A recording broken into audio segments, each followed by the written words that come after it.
Si usted estaba esperando ver cómo se alimentan los animales, cómo caminan, los que son voladores, en estos videos los va a poder ver usted.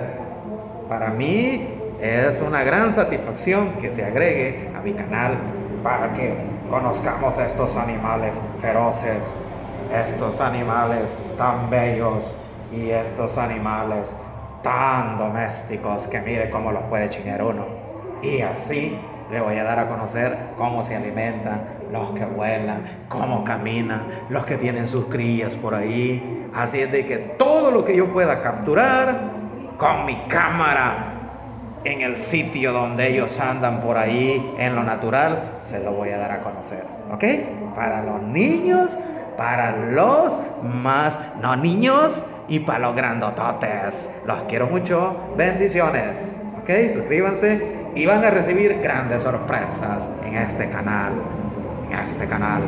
del animal ¡ja! Temible. Los quiero mucho.